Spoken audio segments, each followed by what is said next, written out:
Aku lahir dan besar di kota Probolinggo. Tapi ternyata banyak hal yang belum aku ketahui tentang kota ini.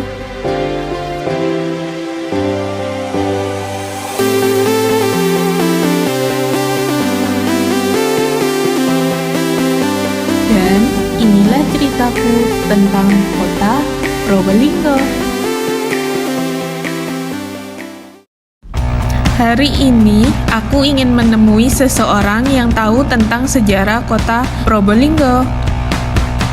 Tapi langkahku terhenti pada sebuah bangunan kuno yang nampak seperti rumah terbengkalai. Bangunan itu adalah benteng yang dulunya digunakan sebagai pusat pertahanan pasukan Belanda.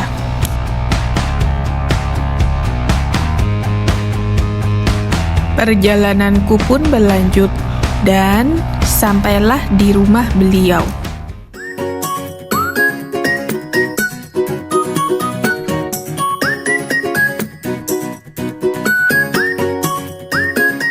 Kami diperlihatkan berbagai foto zaman dulu tentang bangunan kuno peninggalan Belanda yang ada di kota Probolinggo.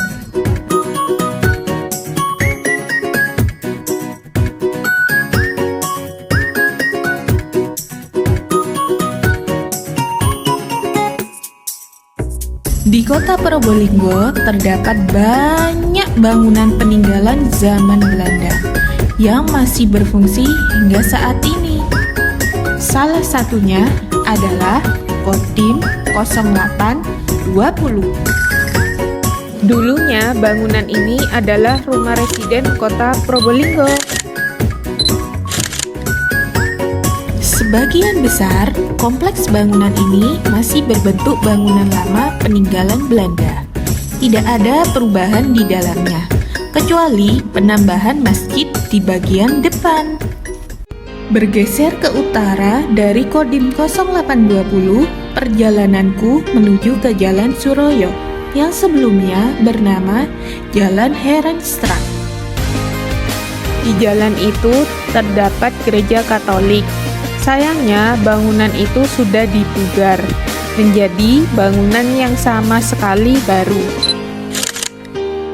Di jalan ini terdapat bangunan peninggalan Belanda. Salah satunya bernama Gedung Harmoni yang berdiri pada tahun 1860 sampai dengan 1880. Sayangnya, kami tidak dapat masuk karena museum sedang direnovasi.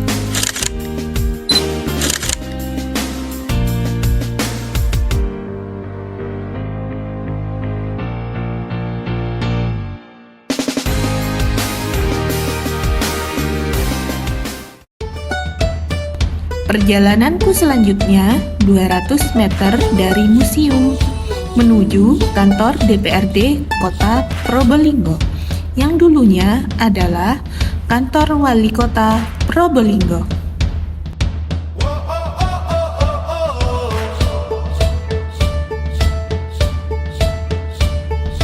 Di bangunan ini sama seperti bangunan kuno lainnya, tidak ada perubahan mendasar dan masih mempertahankan konsep bangunan lama.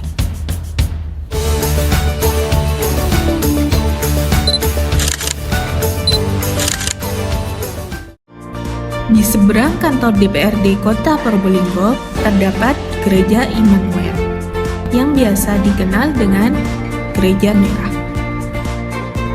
Gereja ini dibangun pada tahun 1862 yang dulunya dicat warna putih dan digunakan sebagai gudang senjata oleh pemerintahan Jepang. Perjalanan selanjutnya ke arah pusat kota, yaitu alun-alun kota Probolinggo. Di sekitar alun-alun terdapat kompleks Masjid Agung.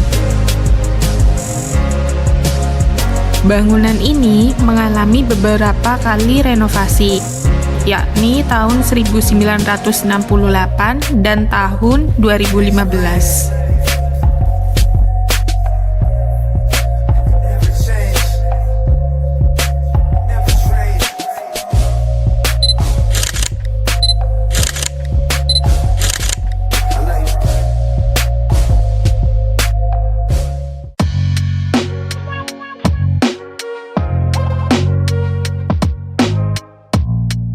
40 meter utara Masjid Agung berdiri bangunan tua yang kita kenal sebagai Stasiun Kereta Api Indonesia.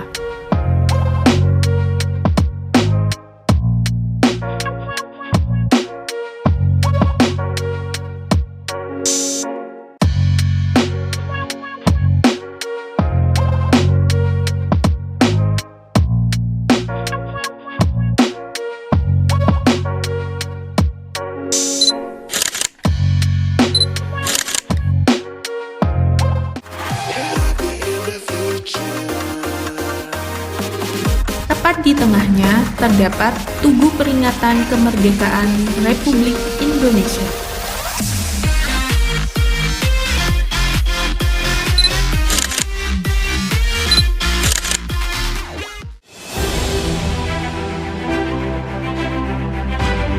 ...300 meter arah barat alun-alun, terdapat bangunan kuno yang saat ini berfungsi sebagai Gedung Graha Prabu, Kompleks Polresta Probolinggo.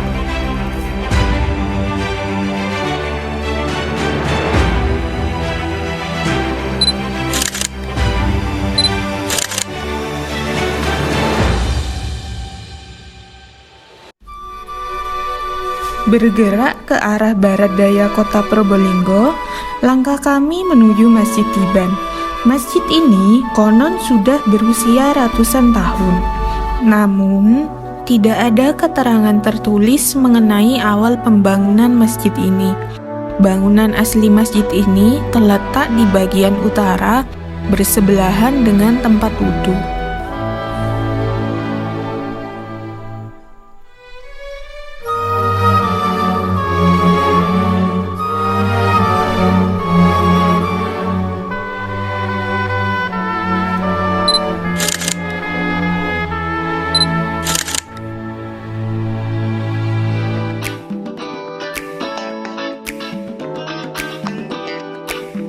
Kami melanjutkan perjalanan menuju Kelenteng Tridharma Sumbernaga Kota Probolinggo.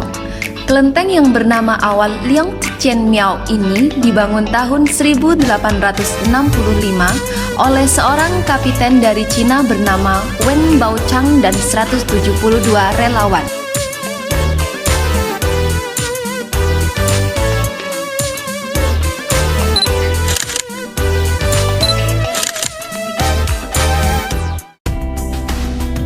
Menjelang siang, perjalananku menuju ke Terminal Lama.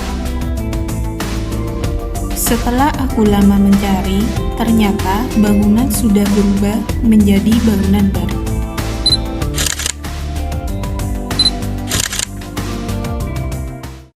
Di batas kota, ketika berhenti di lampu merah, pandanganku tertuju pada bangunan tinggi menjulang. Setelah aku perhatikan dengan seksama, bangunan ini mirip dengan penjelasan dari ibu tadi. Aku baru sadar ini yang disebut menara air.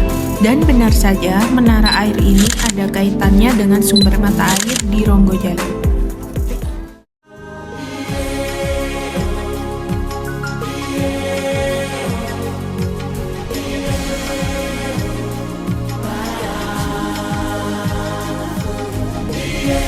Tepat tengah hari menjelang duhur, aku sampai di sumber air Ronggojalu.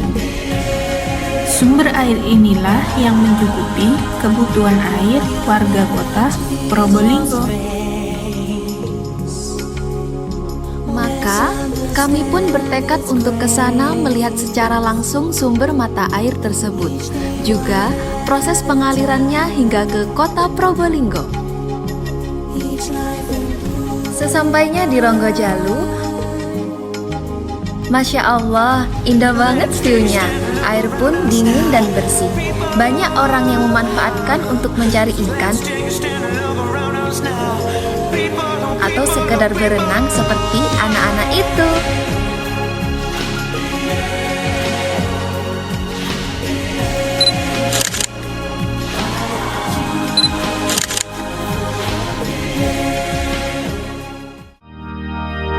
Menjelang berakhirnya hari, perjalananku sampai di pelabuhan. Tempat yang dulunya hanya untuk mencari ikan, bermain-main, dan menikmati senja bersama teman, ternyata menyimpan sejuta cerita. Itulah perjalananku menyusuri kota Probolinggo. Belum semua dapat aku kunjungi saat ini. Masih sangat banyak bangunan kuno dan bersejarah yang ingin aku datangi dan ceritakan pada kalian, juga anak cucuku nanti. Semoga catatan perjalananku ini menginspirasi kalian ya, untuk lebih mencintai sejarah kota ini.